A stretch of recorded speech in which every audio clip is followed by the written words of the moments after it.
नमस्कार मित्रांनो, स्वागत आहे तुमचं एनजी मॅथ क्लास या आपल्या यूट्यूब चॅनलमध्ये. मित्रांनो, आपण महा टी 2023 साठी अतिशय संभाव्य अशी प्रश्नपत्रिका पाहत आहोत.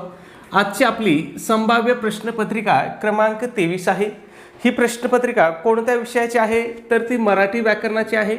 मग या ठिकाणी तुमचा जास्त वेळ घेणार नाही. आजचा आपला पहिला प्रश्न काय पहा, हरिहर हे कोणत्या समास प्रकाराचे उदाहरण आहे. आता या ठिकाणी आपल्याला एक सामासिक शब्द दिला आहे आणि तो सामासिक शब्द कोणत्या प्रकारचं उदाहरण आहे असं आपल्याला या ठिकाणी विचारलेलं आहे. ठीक आहे, आता लाईटचा प्रॉब्लेम आहे. आज सकाळपासून इन्व्हर्टरवरती आपली डिजिटल बोर्ड चालू आहे.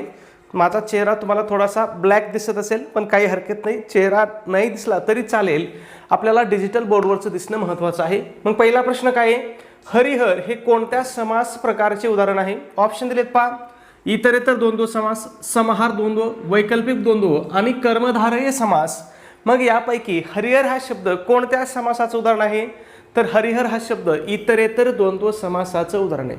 आता तुम्हाला 1 मिनिटात इतरेतर द्वंद्व समास म्हणजे काय हे सांगतो, जेणेकरून भविष्यात कधीही तुम्ही पेपरला जा, आज अजून 4 वर्षांचा किंवा अजून 5 वर्षांचा, तरीही तुमचा इतरेतर समास विसरणार नाही. मग बघा, ज्या सामासिक शब्दाचा विग्रह करताना आणि व शिवाय यासारख्या समुच्चय बोधक उभयान्वयी अव्ययांचा वापर करावा लागतो, त्याला काय म्हणतात, इतरेतर द्वंद्व समास म्हणतात. मग तुम्हाला फक्त लक्षात काय ठेवायचं आहे की ज्या सामासिक शब्दाचा विग्रह करताना आणि व हे 2 शब्द वापरावे लागतात, त्या प्रत्येक समासाला काय म्हणतात, त्या सामासिक शब्दाला काय म्हणतात, किंवा तो समासाचा कोणता प्रकार असतो तर तो असतो इतरेतर द्वंद्व समासाचा प्रकार असतो. ठीक आहे, मग पहा, हरिहर म्हणजे काय, हरी आणि हर. अजून एक याचं महत्त्वाचं उदाहरण आहे जे आपल्याला वारंवार विचारलं जातं, काय, आई वडील. मग त्याचा विग्रह काय होतो, आई आणि वडील, बाहू बहीण, बाहू आणि बहीण. ठीक आहे, म्हणजे हे सगळे असे शब्द आहेत, हे कोणत्या समासाचे आहेत, इतरेतर समासाचे आहेत.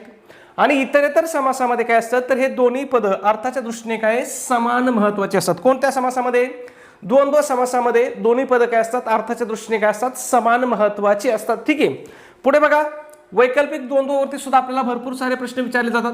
मग वैकल्पिक द्वंद्व म्हणजे काय तर विग्रह करताना पहा, किंवा, अथवा आणि वा यासारख्या पर्यायी शब्दांचा वापर करावा लागतो. मग याचं उदाहरण बघा, खरे खोटे, पाप पुण्य, हे काय आहेत तर हे वैकल्पिक द्वंद्व समासाची उदाहरण आहेत. मग तुम्हाला इतरेतर द्वंद्व आणि वैकल्पिक द्वंद्वचा फरक लक्षात ठेवायचा. बघा, याच्यामध्ये कशाचा समावेश होतो विग्रह करताना, आणि व, आणि याच्यामध्ये काय होतोय, किंवा, अथवा, वा. मग बघा, खरे खोटे म्हणजे याचा विग्रह आपण कसा करतो, खरे किंवा खोटे.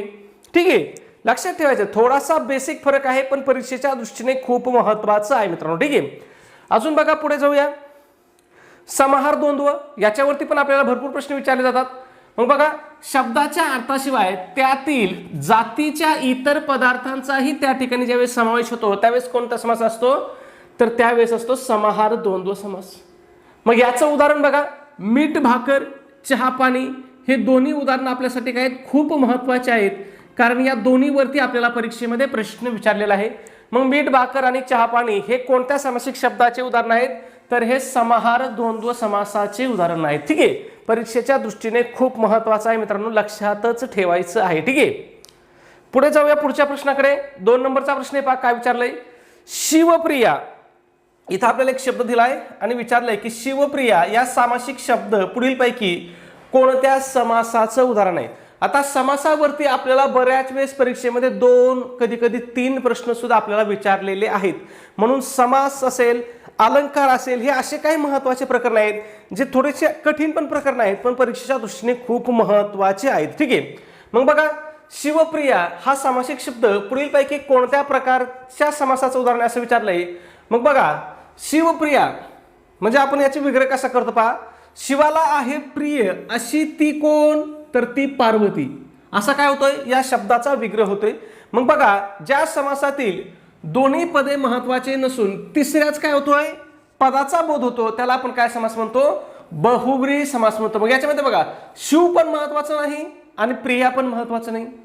या शब्दामध्ये बघा, शिव पण महत्वाचं नाही आणि प्रिया पण महत्वाचं नाही, तर तिसरा शब्द कोणता महत्वाचा आहे तो म्हणजे पार्वती हा शब्द महत्वाचा आहे.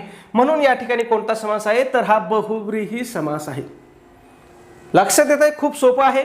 त्याच्यानंतर बघा, इथं मध्यम पदलोपी, या मध्यम पदलोपीवरती सुद्धा आपल्याला भरपूर प्रश्न विचारले जातात. मग बघा, ज्या सामासिक शब्दातील पहिल्या पदाचा दुसऱ्या पदाशी संबंध दाखवणारे मधले काही पदांचा लोप करावा लागतो, म्हणून या समासाला काय म्हणतात, मध्यम पद लोपी समास म्हणतात, किंवा याला दुसरं नाव आहे लुप्तपद कर्मधारय समास.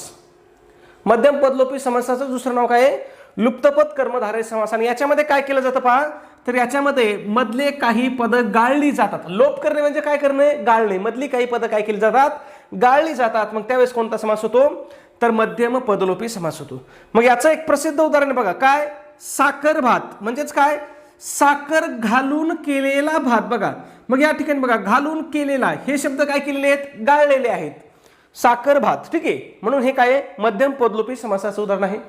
मध्यम पदलोपी समासालाच काय म्हणतात, तर त्यालाच लुप्तपद कर्मधारय समास असं सुद्धा म्हणतात. याचं अजून एक महत्वाचं उदाहरण बघा, डाळ वांगे. या डाळ वांगे असतील, कांदे पोहे, म्हणजे याच्यावरती आपल्याला वारंवार परीक्षेमध्ये प्रश्न परीक्षेत विचारलेले आहेत. पुरणपोळी, हे लक्षात ठेवायचं. हे खाद्यपदार्थाचे जे नाव आहेत ना, ते मध्यम पदलोपी समासाचे उदाहरण आहेत आणि त्यांच्यावरती आपल्याला वारंवार परीक्षेमध्ये प्रश्न विचारलेले आहेत. त्याच्यानंतर बघा, द्विगु समास हा पण महत्वाचा आहे. याच्यावरती सुद्धा आपल्याला प्रश्न विचारले जातात. मग बघा, ज्या सामासिक शब्दाचे पहिलं पद हे काय असतंय, संख्या विशेषण असून त्याचा एक समूह दर्शवत असेल तर त्याला काय म्हणतो आपण, द्विगु समास म्हणतो. मग उदाहरण बघा, नवरात्र. बघा पहिलं पद काय आहे, पहिलं पद. आता या ठिकाणी बघा, पद म्हणजे काय असतंय, तर पद म्हणजे शब्द. बऱ्याच वेळेस आपल्याला समानार्थी शब्द सुद्धा विचारला जातो की पद या शब्दाचा अर्थ सांगा, किंवा पद म्हणजे काय, तर पद म्हणजे काय, तर शब्द. मग पहिले पद म्हणजेच काय, पहिला पद, पहिला शब्द काय असतोय, संख्या विशेषण असतोय. म्हणजे पहिला पद काय असतोय, संख्या असतोय. मग उदाहरण बघा, नवरात्र म्हणजे काय, नवरात्री. म्हणजे पहिलं पद काय आहे, संख्या आहे की नाही, आहे बघा, नवरात्र. अजून बघा, पंचपाळे, याचाच उदाहरण आहे, पंचपाळे.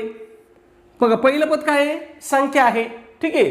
त्रिमूर्ती, त्रि, पहिलं पद काय आहे, संख्या आहे. मग ज्या पदाचं पहिलं पद संख्या असेल तो समास तुम्हाला डोळे झाकून द्विगु समास लिहायचा आहे. आणि या दोन्ही प्रश्नाच्या बाहेर, म्हणजे आपण जेवढं स्पष्टीकरण दिले ना, याच्या बाहेर तुम्हाला समासावरती प्रश्न शक्यतो तर जाणार नाही. पुढे बघा, शरद ऋतूत आकाश स्वच्छ असते. या वाक्यातील स्वच्छ या विशेषणाचा प्रकार ओळखा. बघा, शरद ऋतूमध्ये आकाश स्वच्छ असते. या वाक्यामध्ये स्वच्छ हे काय आहे, तर स्वच्छ हे विशेषण आहे. आणि काय विचारलं त्यांनी, की हे कोणत्या प्रकारचं विशेषण आहे. मग ऑप्शन काय दिलेत पहा, अधिविशेषण आहे, सार्वनामिक विशेषण आहे, विधी विशेषण आहे, किंवा नामसाधित विशेषण आहे. मग शरद ऋतूत आकाश स्वच्छ असते. आता हे विशेषण कोणत्या नामाबद्दल आलं हे आपल्याला शोधावं लागेल आधी. मग हे विशेषण कोणत्या नामाबद्दल आलंय, तर ते आकाश या नामाबद्दल आलंय. कोणत्या नामाबद्दल आलंय, आकाश या नामाबद्दल आलंय. मग हे आकाश या शब्दाच्या काय झालंय, नंतर आलंय. आकाश या शब्दाच्या काय झालंय, नंतर विशेषण आलंय. म्हणून हे कोणतं विशेषण आहे, तर हे विधी विशेषण आहे. मग विधी विशेषण म्हणजे काय, एवढं लक्षात ठेवायचं. जेव्हा विशेषण हे काय येतं, नामाच्या नंतर येतं, त्याला काय म्हणतो आपण, त्याला विधी विशेषण म्हणतो. आणि जर हे विशेषण जर नामाच्या अगोदर आलं असतं, इथं जर आलं असतं, नामाच्या अगोदर आलं असतं, तर मग हे कोणतं विशेषण झालं असतं, तर हे झालं असतं अधिविशेषण. मग फरक तुम्हाला लक्षात ठेवायचे. जर नामाच्या आधी आलं, सॉरी हे नाम आहे आकाश, आकाश नामाच्या जर आधी आलं असतं, म्हणजे हे असं आलं, शरद ऋतूत स्वच्छ आकाश असते, जर असं वाक्य असतं तर हे असतं अधिविशेषण. आणि शरद ऋतूत आकाश स्वच्छ असते हे नामाच्या नंतर आलं म्हणून काय आहे, विधी विशेषण आहे. मग दोन्ही मधला फरक लक्षात ठेवायचा आहे.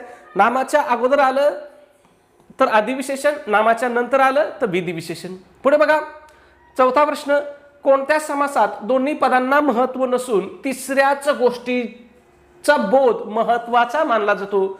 मग तुम्हाला मी आत्ताच सांगितलं होतं की ज्या समासामध्ये दोन्ही पद महत्वाचे नसून त्यावरून काय होतो, तिसऱ्याच वस्तूचा किंवा तिसऱ्याच पदाचा बोध होतो, त्याला आपण कोणता समास म्हणतो, तर त्याला बहुव्रीही समास म्हणतो. एकदम बेसिक आहे. समासाच्या व्याख्येवरतीच आपल्याला काही प्रश्न आहे. मग बहुव्रीही समासाची व्याख्या काय लक्षात ठेवायचं बघा, ज्या समासातील दोन्ही पदे महत्वाचे नसून तिसऱ्याच काय बघा, तिसऱ्याच पदाचा बोध होतो, तेव्हा त्याला काय म्हणतात, तर तेव्हा त्याला बहुव्रीही समास म्हणतात. त्याच्यानंतर बघा, कोणत्या समासामध्ये कोणतं पद हे महत्वाचं असतं यावरती प्रश्न विचारला जातो. मग अव्ययीभाव समासामध्ये कोणतं पद महत्वाचं असतंय, तर या समासामधलं पहिलं पद महत्वाचं असते. पद म्हणजे काय, तर पद म्हणजे शब्द, हे लक्षात ठेवायचं, ठीक आहे. त्याच्यानंतर तत्पुरुष समासामध्ये कोणतं पद महत्वाचं असतंय, तर तत्पुरुष समासामधलं दुसरं पद महत्वाचं असतंय. त्याच्यानंतर बघा, द्वंद्व समास आहे. मग द्वंद्व समासामध्ये कोणतं पद महत्वाचं असतंय, तर या समासामधले दोन्ही पद काय असतात, महत्वाची असतात. म्हणजे तुम्हाला फरक लक्षात ठेवायचे. समासात मधलं जर पहिलं पद महत्वाचं असेल तर कोणता समास, अव्ययभाव समास. समासामधलं जर दुसरं पद महत्वाचं असेल तर कोणता समास, तत्पुरुष समास.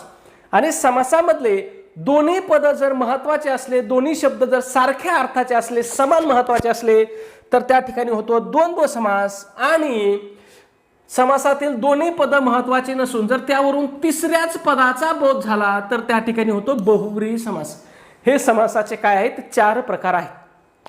चारही तुम्हाला लक्षात ठेवायचं. याच्यावरती आपल्याला वारंवार परीक्षेमध्ये प्रश्न विचारलेले आहेत मित्रांनो. ठीक आहे, पुढे जाऊया. 5 नंबर, विरुद्धार्थी नसलेली जोडी ओळखायची. आता विरुद्धार्थी नसलेली जोडी ओळखायची. मग बघा, निकोप रोगी विरुद्धार्थी आहे, जोडी बरोबर आहे. आपल्याला कसली ओळखायची, नसलेली ओळखायची. ठीक आहे, पुढे बघा, निकट लांब ही जोडी सुद्धा बरोबर आहे. निकट म्हणजे काय, तर निकट म्हणजे जवळ, आणि जवळच्या विरुद्धार्थी शब्द काय, लांब आहे.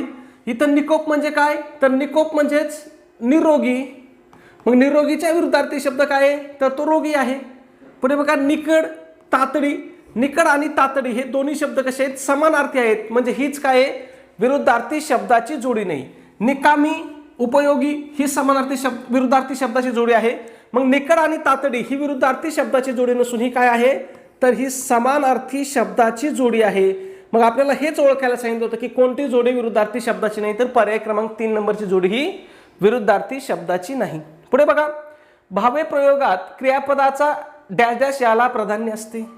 मग भावे प्रयोगामध्ये क्रियापदाच्या कशाला प्राधान्य असतंय, कर्माला असतंय का, काळाला असतंय का, भावाला असतंय का, कर्त्याला असतंय, तर ते क्रियापदाच्या भावाला काय असते, त्या ठिकाणी प्राधान्य असते. कोणत्या प्रयोगामध्ये, तर भावे प्रयोगामध्ये. कर्तरी प्रयोगामध्ये कशाला प्राधान्य असतंय, प्रश्न आपल्याला विचारलेला आहे. मग कर्तरी प्रयोगामध्ये कशाला प्राधान्य असतंय, तर कर्तरी प्रयोगामध्ये कर्त्याला प्राधान्य असतंय. कर्मणी प्रयोगामध्ये कशाला प्राधान्य असतंय, तर कर्मणी प्रयोगामध्ये कर्माला प्राधान्य असतंय. आणि भावे प्रयोगामध्ये काय, तर या प्रयोगात क्रियापदाच्या भावाला प्राधान्य असतं. भाव म्हणजे तुम्ही म्हणता सक्का भाव का चुलत भाव, ठीक आहे, त्या अर्थाने भाव नाही, दुसऱ्या अर्थाने भाव आहे. आणि भावे प्रयोगामधलं क्रियापद नेहमी कसं असतं, याच्यावरतीच पण प्रश्न विचारला जातो. मग भावे प्रयोगातलं क्रियापद नेहमी तृतीय पुरुषी नपुसक लिंगी एकवचनी असतं. हे मात्र तुम्हाला तोंडपाठच ठेवायचं आहे. प्रश्न त्यावरती सुद्धा आपल्याला विचारलेला आहे. ठीक आहे, पुढे जाऊया.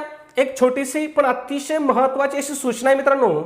आपण थोडंसं झूम करतो म्हणजे तुम्हाला व्यवस्थित दिसेल. ठीक आहे मित्रांनो, आपण या ठिकाणी महा टीईटी परीक्षेसाठी अतिशय महत्त्वाची टेस्ट सिरीज या ठिकाणी सुरू केलेली आहे. मग आपल्या टेस्ट सिरीजमध्ये तुमच्या महा टीईटीच्या संपूर्ण अभ्यासक्रमावर आधारित अशी आपली टेस्ट सिरीज असणार आहे. मग यामध्ये तुम्हाला 10 टेस्ट पेपर भेटतील. त्याचबरोबर सगळ्यात महत्त्वाचं, तुम्हाला आतापर्यंत झालेल्या महा टीईटीच्या सर्व प्रश्नपत्रिका भेटतील. आणि या सर्व प्रश्नपत्रिका तुम्हाला कशा भेटतील, तर तुम्हाला त्या उत्तर सूची सहित भेटतील. म्हणजे तुम्हाला त्या प्रश्नपत्रिकेची उत्तर सूची सुद्धा त्या ठिकाणी दिली जाईल. त्याच्यानंतर बरेच जण विचारतात की सर या प्रश्नपत्रिका केव्हापासूनच्या भेटतील, तर जेव्हापासून टीईटी परीक्षा चालू झाली. टीईटी परीक्षा कधीपासून चालू झाली, 2013 पासून चालू झाली. मग 2013 पासून आतापर्यंतच्या सगळ्या प्रश्नपत्रिका भेटतील. त्याच्यानंतर बरेच जण विचारतात सर कोणत्या पेपरच्या भेटतील, तर या प्रश्नपत्रिका तुम्हाला पेपर 1च्या पण भेटतील आणि पेपर 2च्या पण भेटतील. म्हणजे तुमच्या दोन्ही पेपरच्या तुम्हाला या ठिकाणी काय होतील, प्रश्नपत्रिका भेटतील. ठीक आहे, त्याचबरोबर दिवस थोडे राहिलेत. मग परीक्षेसाठी काही IMP नोट्स भेटतील. मराठी असेल, हिंदी असेल, इंग्रजी असेल, मानसशास्त्र असेल, इतिहास, भूगोल, गणित, बुद्धिमत्ता, ह्या सगळ्या विषयाच्या काही अतिशय IMP अशा नोट्स सुद्धा तुम्हाला त्या ठिकाणी पाठवल्या जातील. ठीक आहे, त्याचबरोबर तुम्हाला माहिती आहे की जे काही शालेय पुस्तक आहेत इयत्ता 4थी ते 8वीचे, त्यांच्या सुद्धा अतिशय इम्पॉर्टंट नोट्स तुम्हाला भेटतील. मग त्यामध्ये 4थी ते 8वीचा इतिहास असेल, भूगोल असेल, राज्यशास्त्र असेल, विज्ञान असेल, ह्या सगळ्या विषयांच्या अतिशय इम्पॉर्टंट अशा नोट्स तुम्हाला त्या ठिकाणी भेटतील. ठीक आहे, मग याची किंमत किती मित्रांनो, तर फक्त 200 रुपये किंमत आहे. पण त्यामध्ये सुद्धा आपली ऑफर चालू आहे. मग ऑफरनुसार जर तुम्ही आज आपली टेस्ट सिरीज घेतली तर ती तुम्हाला फक्त आणि फक्त काय होणार आहे, 139 रुपयाला भेटणार आहे. आता मला माहिती आहे परीक्षेसाठी दिवस कमी आहेत, पण शेवटच्या 4-5 दिवसामध्ये सुद्धा तुम्ही याचा काय करू शकता, अभ्यास करू शकता आणि परीक्षा पास होऊ शकता. उदाहरण जर पाहिलं बघा, तर मानसशास्त्राचे किती 70 पानं आहेत. आता 70 पानं तुम्ही कधी वाचू शकता, 2 तास लय झाले. म्हणजे पेपर चालू व्हायच्या आधी 1-2 तास जरी तुम्ही आपल्या नोट्स घेतल्या तरी तुम्हाला त्या फायदेशीर राहतील. मग या 70 पानामधून तुम्हाला परीक्षेमध्ये कमीत कमी काय होणार आहे, 25 प्रश्न त्या ठिकाणी सहज विचारले जाणार आहे. ठीक आहे. मग याची किंमत 139 रुपये. मग पैसे पाठवण्यासाठी तुम्हाला काय करायचं आहे, तुम्हाला व्हॉट्सअपला मेसेज करायचा आहे. व्हॉट्सअप नंबर आहे आपला 77 75 88 12 88. या नंबरवरती तुम्हाला मेसेज करायचा आहे की सर आम्हाला स्कॅनर पाठवा किंवा QR कोड पाठवा असा मेसेज करायचा आहे. मग त्या ठिकाणी तुम्हाला स्कॅनर पाठवलं जाईल. त्या स्कॅनरवरती तुम्हाला किती रुपये पाठवायचे, तर फक्त 139 रुपये पाठवायचे आहेत. ज्यांना स्कॅनरवरती पाठवता येत नाही त्यांनी डायरेक्ट गुगल पे फोनपे केलं तरी चालेल. फक्त लक्षात ठेवा गुगल पे फोनपेला आपला नंबर काय आहे 96 89 14 16 30 हा आपला गुगल पे फोनपे नंबर आहे. या नंबरवरती काय करायचं तुम्हाला 139 रुपये पे करायचे आहेत आणि तुम्ही जे पैसे पाठवले त्याचा काय करायचा आहे एक स्क्रीनशॉट काढायचा आहे आणि तो स्क्रीनशॉट काय करायचा आहे मला व्हॉट्सअपला पाठवायचा आहे. व्हॉट्सअप नंबर आहे आपला 77 75 88 12 88. व्हॉट्सअपवरती तुमचा स्क्रीनशॉट मिळाल्याबरोबर 5 मिनिटाच्या आतमध्ये तुम्हाला काय केलं जाईल व्हॉट्सअपवरतीच संपूर्ण स्टडी मटेरियल हे PDF फाईलच्या स्वरूपामध्ये तुम्हाला शेअर केलं जाईल. ठीक आहे. पुढे जाऊया पुढच्या प्रश्नाकडे. 7 नंबरचा प्रश्न आहे. काय विचारलंय बघा, कृष्णानेच द्रौपदीची लज्जा राखावी या वाक्यातील क्रियापदाचा प्रकार ओळखा. आता इथं आपल्याला काय ओळखायला सांगितलंय, तर क्रियापदाचा प्रकार ओळखायला सांगितलाय. क्रियापदाच्या प्रकारावरती आपल्याला वारंवार प्रश्न विचारले जातात. मग हे आज्ञार्थी क्रियापद आहे, संकेतार्थी आहे, विद्यार्थी आहे की शक्य क्रियापद आहे. मग हे कोणतं क्रियापद आहे, तर हे विद्यार्थी क्रियापद आहे. कोणतं क्रियापद आहे, विद्यार्थी क्रियापद आहे. मग तुम्हाला या ठिकाणी लक्षात ठेवायचंय बघा, विद्यार्थी क्रियापद ओळखायला तुम्हाला दुसरं काहीच करायचं गरज नाही. तुम्हाला फक्त काय करायचंय क्रियापद बघायचंय आणि त्याला कोणता प्रत्यय लागला हे बघायचंय. मग जर क्रियापदाला वा त्याच्यानंतर वी आणि वे वा वी वे हे जर तिन्ही पैकी एक प्रत्येक क्रियापदाला जर लागलेला असेल तर डोळे झाकून तुम्हाला उत्तर काय लिहायचंय ते विद्यार्थी क्रियापद असतं. त्याच्यानंतर आपल्याला प्रश्न विचारला जातो की मराठी व्याकरणामध्ये क्रियापदाचे एकूण किती अर्थ असतात. मग एकूण किती अर्थ आहेत क्रियापदाचे, 4 अर्थ आहेत. कोणकोणते 4 आहेत बघा, स्वार्थी आहे, आज्ञार्थ आहे, विद्यार्थ आहे आणि संकेतार्थ आहे. त्याच्यातल्या आपल्याला विद्यार्थीवरती काय होता प्रश्न होता. ठीक आहे. पुढच्या प्रश्नाकडे जाऊया. 8 नंबर, तो नेहमीच लवकर येतो या वाक्यातील काळ ओळखा. इथे एक वाक्य दिलंय आणि त्या वाक्यामधलं आपल्याला काळ ओळखायला सांगितलंय. मग सिंपल तुम्हाला लक्षात ठेवतो बघा, आता लवकर येतो वरून आपल्याला काय कळालं की हे वर्तमान काळातलं वाक्य आहे. पण कोणत्या वर्तमान काळातलं वाक्य आहे हे, तर हे रीती वर्तमान काळामधलं वाक्य आहे. मग लक्षात ठेवा बघा, जेव्हा साध्या वर्तमान काळाच्या वाक्यात बघा नित्य, नेहमी, सदा, नियमित, सतत असे शब्द येतात तेव्हा त्या वाक्याचा काळ काय असतो, तर त्या वाक्याचा काळ हा रीती वर्तमान काळ असतो. मग इथं बघा कोणता शब्द आलाय, तो नेहमीच लवकर येतो म्हणजे नेहमीच हा शब्द आलाय. ठीक आहे. एवढं सोपं आहे मराठी व्याकरण, लक्षात घ्या मित्रांनो. पुढील वाक्प्रचाराचा अर्थ सांगा. धावा करणे, वाक्प्रचार दिलाय आणि अर्थ करायला सांगितलाय. मग धावा करणे म्हणजे काय बघा, एखादी गोष्ट पुन्हा पुन्हा बोलवणे, सामन्यात 100 धावा करणे, अस्वस्थ होऊन इकडे तिकडे धावणे आणि मदतीसाठी विनवण्या करून बोलवणे. मग धावा करणे म्हणजे काय, तर मदतीसाठी विनवण्या करून बोलवणे. पुढे जाऊया. 10 नंबर, पुढील म्हणीचा अर्थ सांगा. खाईल तर तुपाशी, नाही तर उपाशी. खूप महत्वाची म्हण आहे. 2 ते 3 वेळेस आपल्याला या म्हणीवरती काय झालेला आहे प्रश्न या ठिकाणी विचारलेला आहे. मग खाईन तर तुपाशी, नाही तर उपाशी म्हणजेच काय, इच्छित गोष्ट न मिळाल्यास समझोता न करता हव्या असलेल्या गोष्टीसाठी काय करणे, अडून बसणे. म्हणजे थोडक्यात तडजोड करायची नाही, जे पाहिजे तेच मिळवेल, त्याच्यापेक्षा कमी चालणार नाही. ठीक आहे. म्हणजेच काय, खाईन तर तुपाशी, नाही तर उपाशी. पुढचा प्रश्न बघूया. 11 नंबर. प्रश्न पाहण्याअगोदर मित्रांनो एक छोटीशी विनंती आहे की भरपूर शिक्षक बांधव आपले लेक्चर बघत असतात, पण मित्रांनो प्लीज व्हिडिओला एक काय करत चला, लाईक करत चला. व्हिडिओला लाईक करणं कसं आहे, अगदी मोफत आहे, पण तुमच्या एका लाईक करण्यामुळे काय होतं, मला व्हिडिओ करण्याची, लेक्चर करण्याची काय होते, अजून प्रेरणा मिळते, अजून चांगलं वाटतं की आपण काय करावं, लेक्चर करावं असं वाटतं. ठीक आहे. मग त्याने राजाला प्रदान केले या वाक्यातील प्रधान हे कोणत्या प्रकारचा घटक आहे. मग प्रधान काय बाबा, उद्देश विस्तार आहे, विधानाचा कर्ता आहे, विधानपूरक आहे की मूळ उद्देश आहे. मग हे काय आहे, तर हे विधानपूरक आहे. प्रधान हे काय आहे, विधानपूरक आहे. बघा काय आहे, विधानपूरक आहे. ठीक आहे. कारण ते काय करतंय, वाक्याचं विधान म्हणजे वाक्याचा अर्थ पूर्ण करण्यासाठी काय करतंय, ते मदत करतंय, म्हणून ते काय आहे, विधानपूरक आहे. बघा जर प्रधान हा शब्द नसला तर वाक्य काय होईल, त्याने राजाला केले. अरे पण काय केलं, अर्थ कळतोय का वाक्याचा, कळत नाही, म्हणून हे काय करतंय, वाक्याचा अर्थ पूर्ण करण्यासाठी मदत करते, विधान पूर्ण करण्यासाठी काय करते, मदत करते. म्हणून प्रधान हे काय आहे, तर प्रधान हे विधानपूरक आहे. ठीक आहे. पुढे जाऊया 12 नंबर. प्रामुख्याने गझल या काव्य प्रकारात रचना करणारे प्रसिद्ध कवी कोण? मग विंदा करंदीकर, ऐश्वर्य पाटेकर, BC मर्ढेकर आणि सुरेश भट. मग यामध्ये सुरेश भटांच्या काय आहेत तर गझल या प्रकारामध्ये रचना आहेत. मग त्यांच्या काही महत्त्वाच्या गझल लक्षात ठेवा. आम्ही एल्गार आहे, झंझावात आहे आणि रसवंतीचा मुजरा आहे. ह्या सुरेश भट यांच्या प्रसिद्ध अशा काही गझल आहेत. पुढे जाऊया 13 नंबर. पुढील शब्दाचा योग्य अर्थ सांगा. मत्ता. मग मत्ता या शब्दाचा अर्थ बघा, स्वाभिमान, संपत्ती, समुद्र आणि पृथ्वी.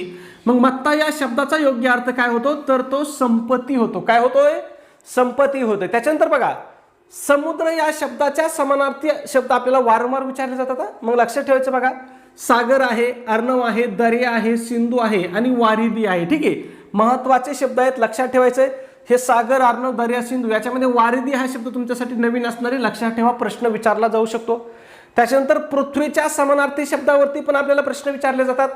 मग बघा, पृथ्वीचे समानार्थी शब्द काय? धरणी आहे, अवनी आहे, क्षय आहे, मही आहे आणि आरसा आहे. त्याच्यानंतर बघा, स्वाभिमान म्हणजे काय तर स्वाभिमान म्हणजे स्वतःचा अभिमान, त्यालाच आपण गर्व पण म्हणतो किंवा तेजस्विता पण म्हणतो. पुढे जाऊया 14 नंबरकडे. पुढील वाक्यातील क्रियापद ओळखा. आता वाक्य दिले आणि वाक्यामधलं आपल्याला सरळ सरळ क्रियापद ओळखायला सांगितलंय. मग शेतीची कामे यंदा लांबली या वाक्यामधलं क्रियापद कोणतं आहे तर लांबली हे क्रियापद आहे. कोणतं क्रियापद आहे? लांबली आहे. मग क्रियापद म्हणजे काय बघा, तर वाक्याचा अर्थ पूर्ण करणाऱ्या क्रियावाचक शब्दाला काय म्हणतात? क्रियापद म्हणतात. हे लक्षात ठेवायचं. वाक्याचा अर्थ पूर्ण करणाऱ्या शब्दालाच काय म्हणतात? क्रियापद म्हणतात. हे लक्षात ठेवायचंय. आणि हे कधी असते शक्यतो तर मराठीमध्ये हे वाक्य वाक्याच्या शेवट असते, शेवटी वाक्याच्या शेवटी असते. ठीक आहे. पुढे बघा 15 नंबर. शब्दाचा अर्थ सांगा. दिडी तुमच्यासाठी नवीन शब्द आहे. मग दिडी या शब्दाचा अर्थ काय होतो मित्रांनो तर दिडी या शब्दाचा अर्थ दृष्टी असा होतो. डोळे या शब्दाचे समानार्थी शब्द काय आहेत? नयन आहे, अक्ष आहे, नेत्र आहे. या अक्षवरती आपल्याला प्रश्न विचारला होता. मिठी मारणे म्हणजेच काय करणे? आलिंगन देणे. पुढे जाऊया. पुढील वाक्प्रचार कोणत्या वाक्यात बरोबर वापरला आहे?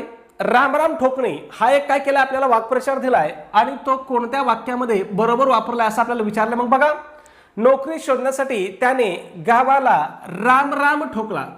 मग हेच वाक्यामध्ये तो काय केलं? राम राम ठोकणे काय केलंय? योग्य अर्थाने वापरलेला आहे. ठीक आहे. वाक्य विधानार्थी करा. लई हाड आहेत तुझ्या अंगात. आता इथे एक वाक्य दिलंय आणि काय सांगितलंय की ते वाक्य आपल्याला कसं करायला सांगितलंय? विधानार्थी करायला सांगितलंय. मग बघा, तुझ्या अंगात पुष्कळ हाड आहेत ना, प्रश्नचिन्ह झालंय. मग हे वाक्य काय? प्रश्नार्थ काय? इथं पण बघा प्रश्नचिन्ह आहे, हे वाक्य प्रश्नार्थ काय? मग हे दोन पर्याय तर काय झाले? कट झाले. पुढे बघा, तुझ्या अंगात जास्त हाडं नाहीत. हे वाक्य बघा, नाहीत आहे म्हटलं, हे कोणतं वाक्य झालं? आता या वाक्याचे एकदम विरुद्ध अर्थ झालं. कारण वाक्य ज्यावेळेस आपण वाक्य रूपांतर करतो त्यावेळेस आपल्याला त्या वाक्याचा अर्थ बदलू द्यायचा नसतो. काय करायचा नसतो? अर्थ बदलून द्यायचा नसतो. पण इथं काय म्हणतं? मग तुझ्या अंगात लय हाडं आहेत तुझ्या अंगात, म्हणजे तुझ्या अंगात लय हाडं आहेत असं त्याला म्हणायचंय. पण इथं काय सांगितलं? तुझ्या अंगात जास्त हाडं नाहीत, म्हणजे तुझ्या अंगात कमी हाडं आहेत. म्हणजे ते काय केलं? त्यांनी वाक्याचा अर्थ बदललाय. मग आपल्याला वाक्य रूपांतर करताना वाक्याचा अर्थ बदलून द्यायचा नसतो. म्हणून तुझ्या अंगात पुष्कळ हाडं आहेत हेच काय या ठिकाणी योग्य विधानार्थी वाक्य आहे. पुढे जाऊया 18 नंबर. शाळेची घंटा वाजली तेव्हा मुले वर्गात आली हे कोणत्या प्रकारचं वाक्य आहे? केवळ वाक्य, संयुक्त वाक्य, मिश्र वाक्य आणि प्रधान वाक्य. सोपं आहे. कोणतं वाक्य आहे? मिश्र वाक्य आहे. मग लक्षात ठेवायचे, जेव्हा वाक्यात तेव्हा, जेव्हा, कारण, म्हणून यासारखी गौणत्व सूचक उभयान्वये येतात तेव्हा ते काय असते? मिश्र वाक्य असते. आणि मिश्र वाक्यामध्ये काय असते बघा, तर मिश्र वाक्यामध्ये एक वाक्य काय असते? मुख्य असते आणि एक वाक्य काय असते? गौण वाक्य असते. हे पण लक्षात ठेवायचे. मिश्र वाक्यामध्ये काय असते? एक वाक्य मुख्य असतं आणि एक वाक्य काय असते? गौण असते. आणि संयुक्त वाक्यामध्ये काय असते? दोन्ही वाक्य कशी असतात? ती मुख्य असतात किंवा प्रधान असतात. हा फरक लक्षात ठेवायचा. ठीक आहे. संयुक्त वाक्यामध्ये काय असतं? दोन्ही वाक्य प्रधान असतात, अर्थाच्या दृष्टीने स्वतंत्र असतात. शब्दाचा अर्थ सांगा. विदू हा शब्द दिलाय आणि या शब्दाचा अर्थ विचारलाय. हा शब्द सुद्धा तुमच्यासाठी नवीन आहे, परीक्षेमध्ये विचारलेला प्रश्न आहे. मग विदू या शब्दाचा अर्थ काय होतो? तर विदू या शब्दाचा अर्थ चंद्र होतं मित्रांनो. म्हणून आपण काय सांगतो तुम्हाला, मराठीमध्ये 30 पैकी 30 मार्क मिळवणं काय आहे? मुश्किल आहे किंवा कठीण आहे, पण मिळू शकतात. परंतु मराठीमध्ये 28 किंवा 29 मार्क मिळवणं हे काय आहे? सोपं आहे. ठीक आहे. म्हणून तुम्हाला मराठीमध्ये 28-29 मार्काची तयारी करायची. तुम्हाला 25 मार्क मराठीमध्ये आले ना तरी समाधान मानू नका, तरी 3 मार्क कमीच आले असं समजायचं. कमीत कमी आपल्याला किती मार्क आले पाहिजेत? 28 मार्क आले पाहिजेत. 2 मार्क कसे सोडायचे? तर एक अर्धा असा काय होतं आपल्याला बाउन्सर येतो किंवा यार्कर येतो तो सोडून द्यायचा. ठीक आहे, पुढे जाऊया. 20 नंबर, विरुद्धार्थी शब्द द्या. दूषण या शब्दाला आपल्याला काय सांगितलंय? विरुद्धार्थी शब्द द्यायचा सांगितलंय. कोणत्या शब्दाचा? दूषण. मग बघा, निंदा, स्तुती, प्रदूषण आणि भूषण. मग दूषण या शब्दाचा विरुद्धार्थी शब्द काय होईल? स्तुती. कारण दूषण म्हणजेच काय करणं? निंदा करणं, नावं ठेवणे. थोडक्यात आपल्या भाषेमध्ये काय? नावं ठेवणं आपण जे म्हणतो ना त्याला दूषण म्हणतात. ठीक आहे, मग याचा विरुद्धार्थी शब्द काय होईल? स्तुती. पुढे जाऊया. 22 नंबर, विस्मय हा कोणत्या रसाचा स्थायी भाव आहे? मग विस्मय हा कोणत्या रसाचा स्थायी भाव आहे? तर हा अद्भुत रसाचा स्थायी भाव आहे. प्रश्न विचारला जातो की मराठीमध्ये एकूण रस किती आहेत? मग मराठीमध्ये एकूण किती रस आहेत? 9 रस आहेत. मग कोणत्या रसाचा स्थायी भाव कोणता आहे हे तुम्हाला तोंडपाठ ठेवायचं आहे. मग विस्मय रस कधी होतं बघा? अजब, आश्चर्यकारक किंवा चमत्कृतीपूर्ण गोष्टीच्या वर्णनातून अद्भुत रस निर्माण होतो आणि त्याचा स्थायी भाव काय असतो? विस्मय हा त्या अद्भुत रसाचा स्थायी भाव असतो. ठीक आहे, पुढे बघा 23 नंबर प्रश्न आहे. हत्ती या शब्दाचे अनेक वचन खालीलपैकी कोणते होईल? मग हत्ती या शब्दाचं अनेक वचन काय होतं? हत्तीच होतं. जास्त डोकं चालायचं नाही. ठीक आहे, पुढे बघा 24 नंबर, ती गुलाबी उषा म्हणजे परमेश्वराची प्रेमच जणू या ओळीतील अलंकार ओळखा. मग उपमा, उत्प्रेक्षा, रूपक आणि व्यतिरेक. मग या ठिकाणी कोणता अलंकार आहे? तर तो उत्प्रेक्षा अलंकार आहे. उत्प्रेक्षा अलंकार ओळखायचे तुम्हाला सोपं लक्षात ठेवतो. तुम्हाला फक्त 4 शब्द लक्षात ठेवायचे. कोणते? बघा, जणू, जणू काय, गमे, वाटे, भासे. यापैकी जर तुम्हाला कुठलाही शब्द त्या वाक्यामध्ये दिसला ना, जणू, जणू काय, गमे, वाटे, भासे, तो डोळे झाकून लिहून टाकायचे की तो कोणता अलंकार आहे? उत्प्रेक्षा अलंकार आहे. मग याच्यामध्ये बघा, ती गुलाबी उषा म्हणजे परमेश्वराचे प्रेमच जणू. बघा इथं जणू शब्द आलाय. मग बघा, जणू, जणू काय, गमे, वाटे, भासे, एवढे 5 शब्द दिसले वाक्यामध्ये. डोळे झाकायचे आणि उत्तर लिहून टाकायचं उत्प्रेक्षा. उत्तर चुकणार नाही. ठीक आहे, आणि चुकलं तर मला फोन करा, आपण परीक्षा परिषदेकडून उत्तर बदलून आणू. ठीक आहे, अधोरेखित अव्ययाचा प्रकार ओळखा. तो म्हणाला परंतु त्याचे बोलणे कोणी ऐकले नाही. मग कोणता अव्यय आहे यामध्ये? परंतु हे अव्यय आहे. मग हे परंतु हे अव्यय कोणत्या प्रकारचं आहे? तर परंतु हे उभयान्वयी अव्यय आहे. कोणता अव्यय आहे? उभयान्वयी अव्यय आहे. मग या ठिकाणी बघा, शब्दयोगी अव्यय नेहमी काय येतंय? तर शब्दयोगी अव्यय नेहमी नामाला जोडून येतं. कशाला येतं? नामाला जोडून येतं. मग समजा मी तुम्हाला जर वाक्य सांगितलं, माकड झाडावर चढले. मग बघा, झाडावर, झाडावर चढले. मग यामध्ये वर हा तो शब्द आहे ना, नामाला जोडून आलाय. वर हा शब्द काय आहे? तर वर हा शब्द शब्दयोगी अव्यय आहे. केवल प्रयोगी अव्यय म्हणजे काय? तर हे फक्त उद्गार चिन्ह जर असलं वाक्यामध्ये तर समजायचं तर केवल प्रयोगी अव्यय आहे. सरळ सरळ सांगतो. आणि क्रियाविशेषण हे काय असतंय? तर हे क्रियापदाबद्दल माहिती सांगतं. मग ती क्रिया कशी घडली, कुठं घडली, केव्हा घडली, कधी घडली, हे जे माहिती सांगणारा शब्द आहे त्याला काय म्हणतो आपण? क्रियाविशेषण अव्यय म्हणतो. आणि उभयान्वयी अव्यय कशाचं काम करतंय? तर हे 2 किंवा अधिक शब्द किंवा वाक्य जोडण्याचं काम करते. मग इथं बघा, तो म्हणाला आणि त्याचे बोलणे कोणी ऐकले नाही, हे 2 वाक्य जोडण्याचं काम कोणी केलंय? तर ते परंतु या शब्दाने केले. म्हणून परंतु हे काय आहे? उभयान्वयी अव्यय आहे. पुढे जाऊया, शेवटचा प्रश्न 26 नंबर, बोका या शब्दाचे स्त्रीलिंगी रूप काय होईल? प्रश्न सोपा आहे पण महत्वाचा आहे. आपल्याला परीक्षेमध्ये 2 वेळेस हा प्रश्न जशाच्या तसा विचारलेला आहे. मग बोका या शब्दाचं स्त्रीलिंगी रूप काय होईल? बोका होईल, भाटी होईल, मांजर होईल, बोकीन होईल. याचं उत्तर तुम्हाला काय करायचं आहे? कमेंटमध्ये सांगायचं आहे. सबस्क्राईब केलं असेल सबस्क्राईब करा, व्हिडिओ आवडला असेल लाईक करा, आणि एक विनंती, आपला व्हिडिओ तुमच्या मित्रपरिवाराला नक्की शेअर करत चला. धन्यवाद मित्रांनो.